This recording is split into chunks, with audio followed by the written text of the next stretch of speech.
My boyfriend told me to sleep with his boss's son. Just one night, no need to do anything if I don't want to. But if I help, he'll definitely get a promotion, a raise, and I can choose any apartment I want. Yes, that was the love offer I received after nearly 3 years of living together, sharing every packet of noodles and dreaming of a better life. I said nothing. I just got up, left the fancy restaurant where I thought he would propose, went home, packed my things, and left a single message: "I'm not a commodity for you to trade for power." Now he's calling like crazy, texting, apologizing, explaining, even blaming circumstances. But I've blocked his number, just like I blocked the illusion that I'm in love with a decent person. I'm Mira, 26 years old, working part-time as a cashier at a small supermarket, saving every penny in the hope of going back to college one day. My family wasn't rich and didn't have high expectations of me. As long as I was nice and didn't cause trouble, that was enough. I used to think that was enough. But when I fell in love with Ethan, I started to believe that I could dream a little bigger. That I deserved a better life, to hold my head high, to go to work in shoes that didn't have worn heels, and to eat dinner without counting every penny. Ethan was 5 years older than me, a sales assistant for a large construction company. He dressed neatly, spoke confidently, and had a way of making you think you were the most special person in the room. We met late one night while I was working the cash register. He went in to buy a bottle of water and a chocolate bar, and told me I had a smile that lit up the entire aisle. It was a cheesy pickup line, but after a long day of standing on cold tiles, I laughed. We started texting. Then going for walks. Then dining out at cheap but cozy places. He talked about his dream of starting his own business. I talked about my dream of going back to school. You said you believed I could do it.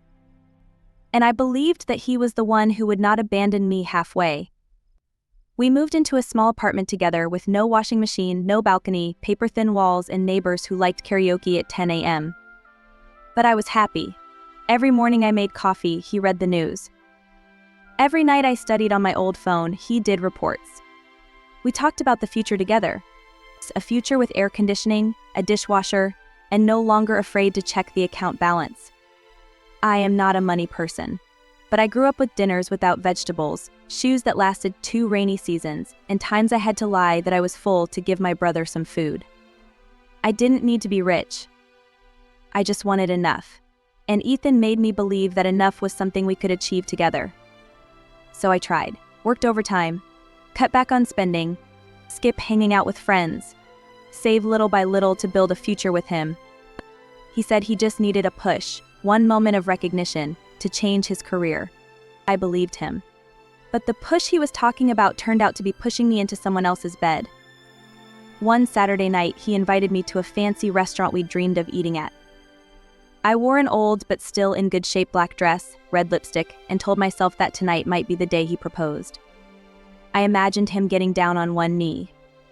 Instead, he sat across from me, his eyes cold, and spoke as if he were reading a business plan. His boss, Mr. Reynolds, had a son who was about to turn 30. And he wanted him to have a special experience. And he liked me. He said it like I was a wrapped gift, just waiting to be opened at the right time to reap the benefits. I looked at him for a long time, waiting for a smile.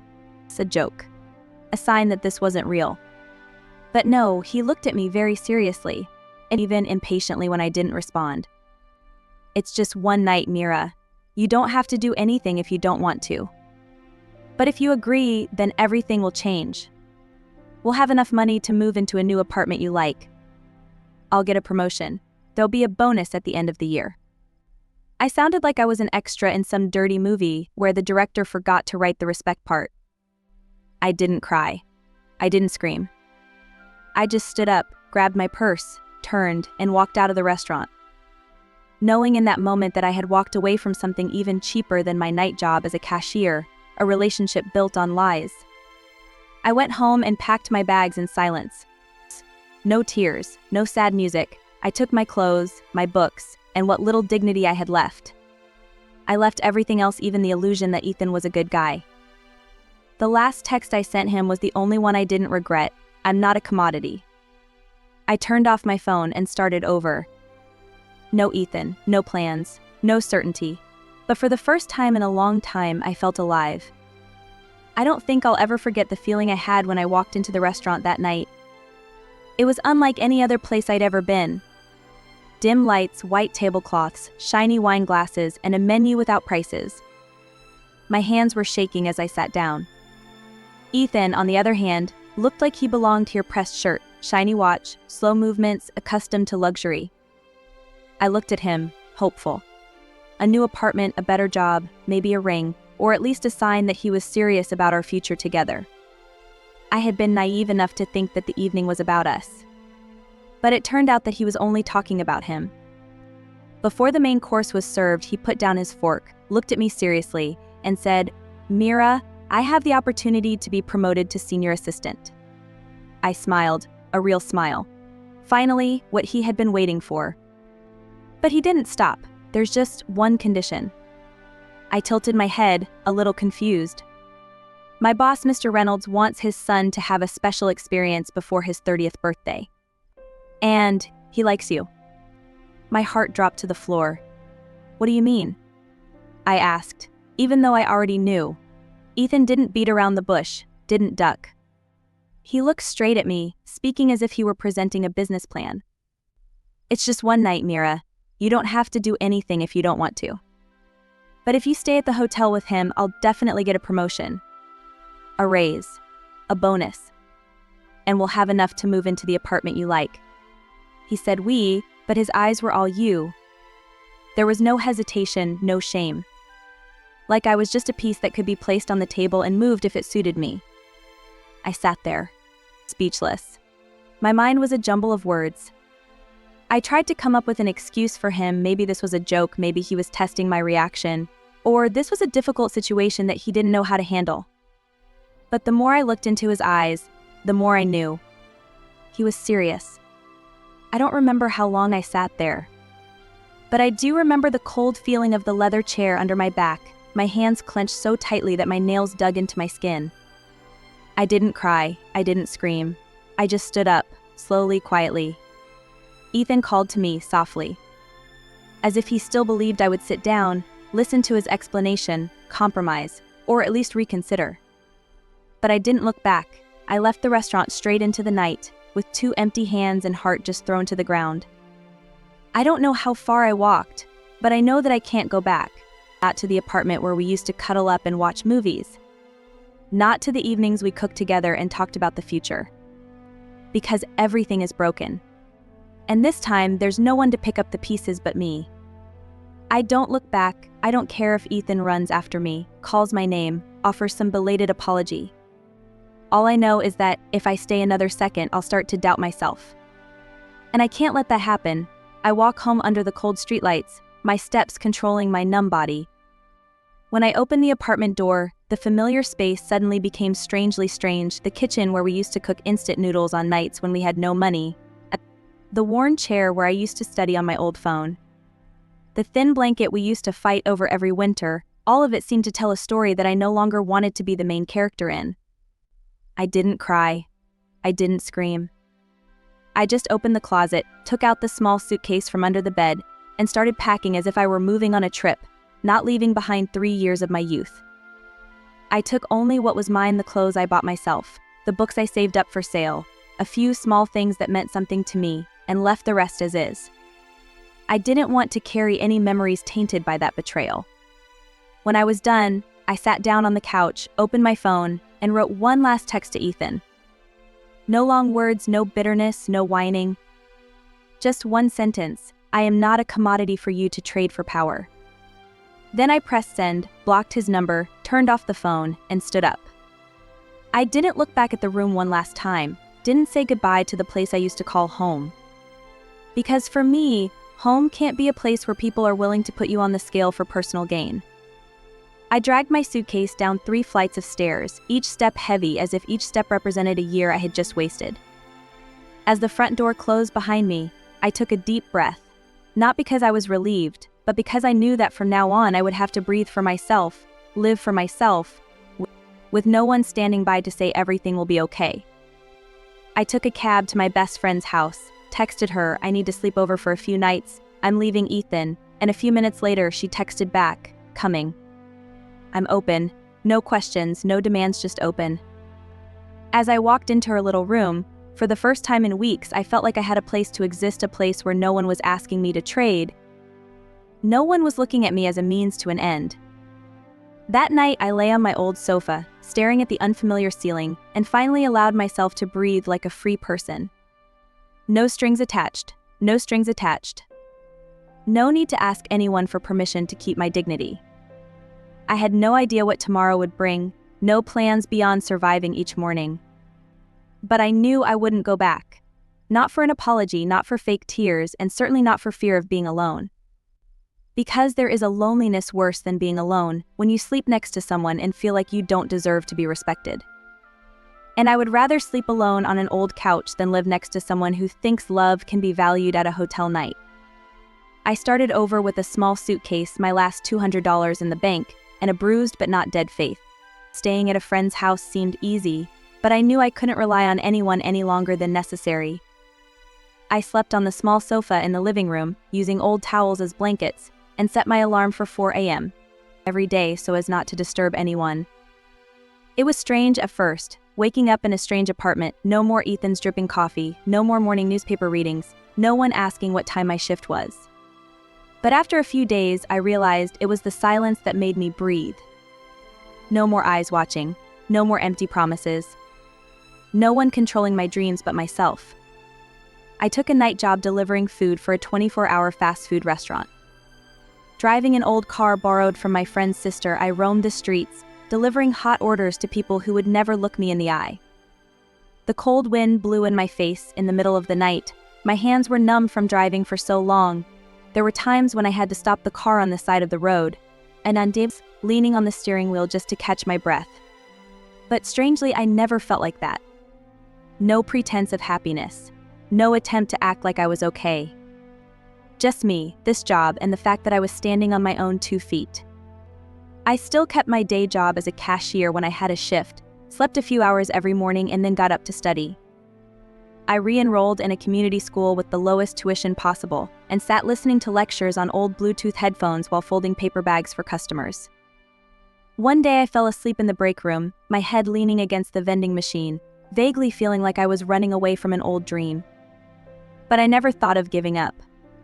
Because whenever I was too tired, I just had to think of Ethan's eyes when he asked me to spend the night for the future to wake me up again. I would rather carry goods, drive, be exhausted to the point of no emotion, than lose my self-respect. And it's funny, it's the lonely nights driving through empty streets, the quick meals in parking lots, the sneaky study hours between shifts that make me feel stronger than ever. No one cheered, no one applauded, but as each day passed, I knew I was slowly putting the pieces of myself back together. No longer the Mira who lived in the shadow of her boyfriend. No longer the Mira who was dragged into the future plans that others had made. Now I was Mira, the one who woke up at 4 a.m., studied when she was exhausted, and still refused to turn back. I was not the female lead in a TV series, no one appeared in the rain to say I'm sorry, no miracle knocked on my door. But every small step, every difficult choice, every time I said no to easy things, those were all things that were rewriting my story, thanks in a way that I never thought I had the courage to start. I thought my life would quietly continue like that, delivering goods in the morning, being a cashier in the afternoon, studying in the corner of my best friend's living room at night, until a strange email popped up in my inbox. The title was so simple I almost missed it, an apology from someone involved. I opened the letter, not expecting much, but froze at the first line. Hello, Mira. I'm Zachary, the son of Ethan's former boss, Mr. Reynolds. My hands froze on the keyboard, my heart pounding as if someone had just brought up a ghost I'd tried to forget. I swallowed, scrolling down to read on. I know about the offer Ethan made to you. I don't know what he told you, but I think you deserve the whole truth. First, I'm gay. I've had a boyfriend for over 5 years, and we live together. My family knows about it, including my father. Second, there was no special experience that my father ever asked anyone to arrange for me. That story is completely fabricated. If Ethan said he liked you and wanted you to spend the night with me, that was a blatant lie. I laughed at that. Not a happy laugh, nor a laugh of relief, but a laugh of disbelief at the ridiculousness of the whole thing. All the sleepless nights, all the tears I had held back, all the cuts in my heart, it turned out to be a cheap drama that Ethan had created. I'm not sure what Ethan's real motive was, Zachary continued. Maybe he thought it would be easier to blame someone else. Maybe he thought my dad would cover it up. Or maybe he thought you'd just shut up and shut your eyes. Either way, I'm sorry for what you've been through. And thank you for not taking part in a lie. The email ended with a heartfelt wish and I hope you live up to the hype you deserve. I stared at the screen for a long time. Zachary, the man Ethan had used as an excuse to trample my self-esteem, turned out to be the first person in the entire story to apologize. He didn't owe me anything. He didn't even know me. But he sent me one last piece of truth that made it all clearer than ever. Ethan hadn't just betrayed me. He fabricated a blatant lie using someone else's name to justify an inhumane act. And if I had agreed that day, I would not only have lost myself, but also unwittingly become a pawn in a drama that even the main character did not know he was involved in. I realized I had done more right than I thought. Not just for myself, but for those who had no say in the story like Zachary. I responded to the email with a simple line, "Thank you for being honest. Part of me is relieved. The rest, I will heal." Then I closed my laptop, made myself a cheap cup of coffee, looked out the window, and for the first time in weeks I laughed out loud. Not because everything was okay, but because for the first time I knew I had escaped a self-deceiving rot. And I was alive. Free, holding my head up, and owing no one anything. After Zachary's email, I felt like a bone had been stuck in my throat for days. Not because I needed an apology from a stranger, but because I could finally confirm that I had not been crazy, oversensitive, overreacting, paid as Ethan had secretly led me to believe. I was right to get up and leave, right to pack my bags and leave the apartment that night, right to say no to a relationship that only used me as a tool. From that moment on, I decided that I would live a new life, not necessarily a grand one, but definitely a peaceful one. A month later, I applied for an administrative assistant position at a community health center in the south of town, a place that serves low-income people, immigrants, and those who have no one to turn to but themselves. I didn't expect to get the job, but maybe because I was so genuine, so tired but still trying, so inexperienced but with a determined gaze, they said yes. For the first time in months, I had a steady job with regular hours, no uniform, no fake smile in front of rude customers, and most importantly, respect. No one asked where I went to school. No one cared if I had worked as a cashier or a night delivery boy. They cared if I was willing to learn, if I showed up on time, and if I treated people with kindness.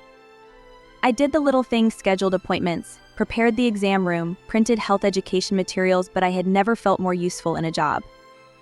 Every day, I see old ladies with arthritis who still smile kindly, truck drivers who come to take their blood pressure and thank them with a firm handshake, and children in dirty clothes but with sparkling eyes when given free cookies at the reception desk.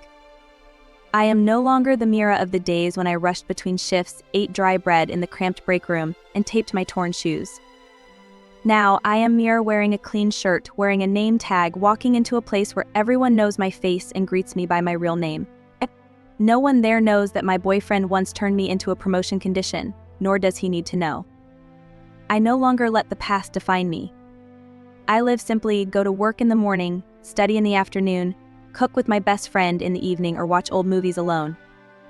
There are nights when I burst into tears for no reason, or suddenly remember things I overlooked in my old relationship that I didn't dare admit before. But this time, tears don't make me feel weak.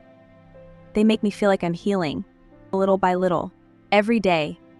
I'm learning to be kind to myself, not forcing myself to be strong all the time, not berating myself when I'm tired, not drowning myself in guilt for trusting the wrong person. I walked more, wrote in my diary after work, and started dreaming a little about small things, a room of my own, a short vacation at the beach, one day being able to help others the way this center helped me. I no longer chased after anyone. I no longer needed recognition to feel valuable. And I no longer had to sacrifice my self-esteem to keep someone. Because I finally understood there are certain things that should never be sold cheaply, including yourself. If anyone has ever been in the same situation as me, caught between love and self-esteem, between a sweet promise and an unexpected stab in the back, I hope my story can help you see one thing clearly: you have the right to say no. You don't have to apologize for saying no. You don't have to explain yourself for standing up and walking away. And most of all, you don't have to feel guilty when you refuse to sacrifice your dignity to keep a relationship that, deep down, you know is wrong. I used to think if I left, I would lose everything, lose love, lose a place to live, lose a sense of security. But the truth is, I only lost things that never really belonged to me. And what I got back was myself. I am not an extraordinary person. I was afraid, I hesitated, I almost turned back because I thought maybe I was too harsh, maybe things weren't as bad as I thought. But then I asked myself, why in a relationship am I the only one who has to make sacrifices? Why can someone ask me to do something that goes against everything I believe is right and call it for the common future? No, a future built on one-sided sacrifice is not a future, it is a prison. And conditional love is not love, it is control disguised as tenderness. I know there are many people out there like me, girls who are truly in love, who are turning a blind eye to the little things. Who are convincing themselves that if they just try a little harder, everything will be fine. But trust me, you don't have to wait until you're cornered into a bad offer to realize you deserve better. You can walk away sooner, you can choose again. You can start over, even from zero. Because you're not a commodity. No one has the right to put a price on your body, your emotions, your presence in any relationship. And if someone makes you feel that way, then that person is not worth holding on to, no matter how long they loved you, how much they promised you, or how much they helped you. I left without knowing what tomorrow would bring. I packed up overnight, started over at the bottom of the ladder, and learned to live without anyone standing by to tell me everything will be okay. But you know what? Every day that passes, I realize that I am stronger. Every little decision I make, every time I say no to something that hurts me, is a brick I build for my new life, a life that I choose, not someone else chooses for me. If you are in a situation where you are uncertain, someone is making you doubt your worth, or feel like you have to give up something sacred to keep someone, stop. Look at the truth. And if you feel your heart sink every time they say I did it for us, then you probably know the answer. You don't have to be someone else. You don't have to be perfect. You just have to be brave enough to walk out the door that's holding you back and into the light that you deserve.